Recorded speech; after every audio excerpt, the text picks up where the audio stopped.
এরপরে আমার উস্তাদ কইছে স্বামীর কাছে কোনো কিছু চাইও না মা, স্বামীর যদি সমর্থন না থাকে স্বামীর আবার চাপ দিও না, এটা আবার গুণ হইব।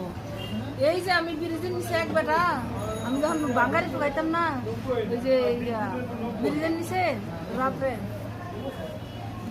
এক ডাক্তারের দোকানে ওষুধ দিবার আইতো বেটা, ওষুধের দোকানে চাকরি করে। সেই বেটার বউ বেটার অনেক যন্ত্রণা করে, বেটা 15 না 20 হাজার টাকা বেতন পায়, বেতন পায় বেটার যা খরচ লাগে রাখা বাকিটা বউরাতে দিয়ে দেয়। তাও বউ কি করে জায়গা ফালাই দিয়ে। এটা কারো কারো নেচার আছে বা বসা আছে, এটা বলে লাভ নেই। এটা অনেকের মধ্যে আছে। পোলাটা লয়ে গেছে গা, আয় না এর খোঁজ খবর লব না। এখন আপনার জামাই জানার পরে কিছু বলছে এটা নিয়ে? কয় কি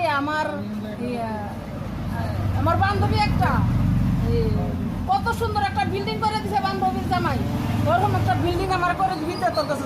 এই যে স্বামীর অত্যাচার।